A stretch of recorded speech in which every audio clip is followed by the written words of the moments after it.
Hey guys, I'm Alistair from Trail & Kill, and today I'm reviewing the Hoka Challenger ATR 7 trail running shoes. It's these ones here. Looking nice and clean right now, but that won't last for very long.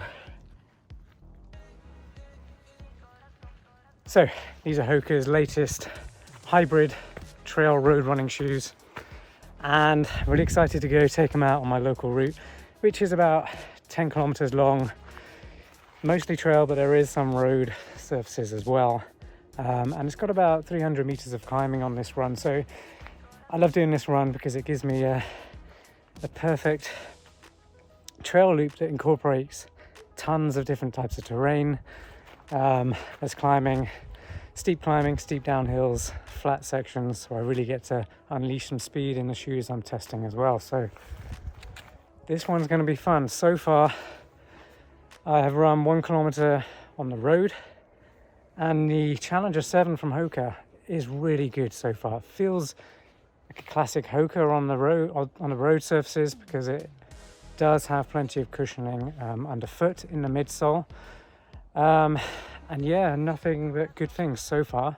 I did find it a little bit loose on the kind of fit. The shoe does fit true to size, by the way, but this section here, it did feel a little bit loose, but once I'd run in it for a little bit, I kind of stretched out the fit, and then there's more room in the lacing system, so I just fastened that a little bit, and the fit was much better. But I might consider using this top lace hole here, and I think that will ultimately secure my foot in the shoes much better, but I'll let you know how I get on. Some other quick stats on the Hoka Challenger 7 are that it has a 5mm drop from heel to toe, so it feels really natural whilst you're running. The other thing is it's 8.9 ounces in weight, so fairly lightweight. And what they're going with this shoe is kind of trying to make it a gravel bike of trail road shoe crossover. And what that means is the lugs on the bottom are slightly different. They're slightly closer together than most trail running shoes, and the lugs aren't quite as deep. So that's the height of the actual lugs. And that's about 4mm, I think it is, on these ones. So hopefully you can see here.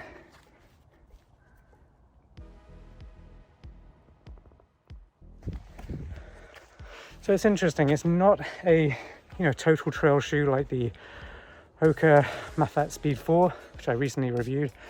That is one hell of a trail running shoe, by the way. Definitely go check that one out after this. But this is very much trail road hybrid. So if you have road sections in your run and trail, obviously, then these shoes are going to be great for you, because you can literally just run on all terrains with these shoes, which is really cool. It's very fun to have a shoe that works very well on both. But it's a hybrid shoe. I wouldn't recommend, running just roads with these shoes, or just trails for that matter, because I personally would like some deeper lugs on my trail shoes. It's been raining a lot here in California, and I've got quite a lot of steep downhills and uphills for that matter, where I need to claw into the trails to really maximize performance and speed going up and downhill. So I need some deep lugs on the front, at least, of my shoes, and on the heel. But these are 4mm across the whole shoe pretty much, so it's a good shoe. But for anything crazy technical and muddy sections, you're probably going to want a little bit more like the Mafate Speed 4. That said, the shoes are pretty grippy, and they're performing very well on this kind of terrain here. It's wet, it's rocky, some mud. It's performing pretty good for our trail, hybrid door-to-trail type shoe, so that's good. Before I go on, definitely consider subscribing to Trail & Kill's YouTube channel. We review all the latest, greatest and coolest outdoor adventure gear, so definitely subscribe if you want more videos like this. Oh, and don't forget to hit that like button and share this video with a friend if they're looking for a hybrid trail shoe like this. As expected then, the Hoka Challenger 7 performs really well on flat terrain, so you can really open up your running, hit top speed with these shoes, because they feel like road running shoes in these situations. So that's one of the great things about these hybrid trail road running shoes, because they are built to make trail running really accessible for road runners. So for all intents and purposes, they feel like a road running shoe. And yeah, so I've been hammering it, as you can probably tell, and having a lot of fun in them. Just hit another hill, so going up to my summit right now. So once I get up there, I'll check back in. Okay, so I made it to the summit of my run. Shoes have been great so far, really comfortable. Just enough grip and tread on them for kind of gravelly terrain, light trails. I do have some muddy sections and some rocky sections, and the rubber on the outside has been very good so far. And that's even on kind of wet rocks. So really impressed with the tread and the grip capability of the Challenger 7 from Hoka. Apology if there's wind noise. Kind of got to my highest point. Haven't quite gone up to that one today, but it's been an awesome run. Really enjoying the shoes so far. So now I've got all that fun climbing out of the way, I'm going to do some testing on steep downhills. I'm just going to really hammer my way back down and see what the tread's really like. See how the stack reacts to the terrain, to see if I keep control with a slightly higher stack on this Challenger 7 over the Challenger 6. So that'd be interesting to see. I still don't feel particularly high off the ground with this stack. 5mm drop as well from heel to toe on top of that stack. Feels really good. I feel like I've got great control. No complaints on the downhills then. The Hoka Challenger 7 does really well.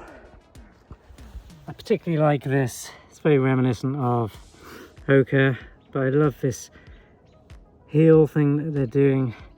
Because when you're going downhill, and you will have a tendency to land on your heel a little bit.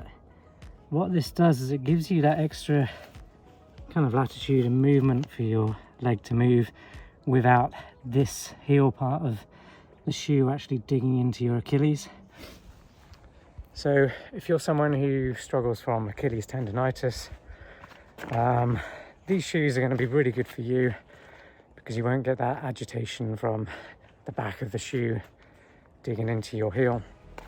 And if you do struggle from Achilles tendonitis, I've written a really detailed post on how you can recover from that running injury. Going back to the fit of the shoes then, because earlier on this run, I wasn't sure if they were going to be holding my feet kind of locked in place solidly. I have made a few adjustments throughout the run, just so that they do lock in place. I had to do that on the downhill as well, because my feet were sliding a little bit to the front.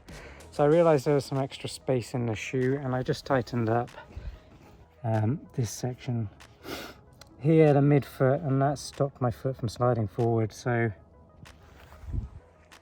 as with many shoes, you don't so much have to break them in at first, but you have to run, maybe a couple of kilometers to kind of loosen them up, to see how much or how tight you need those laces to be. So I definitely recommend that.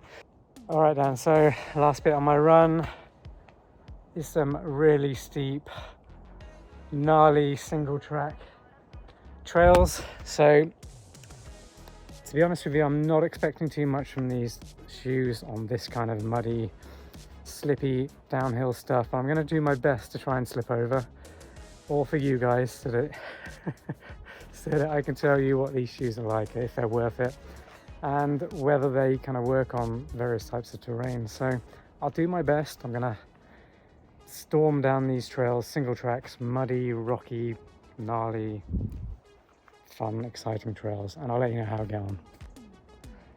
Oh, and for anyone wondering about the accent, yes, I'm from England, but I live out here in California. I have done for just over 5 years now. So if you're wondering what's going on with that, why I'm running these kind of very non-English looking trails, that's why, because I live in the US.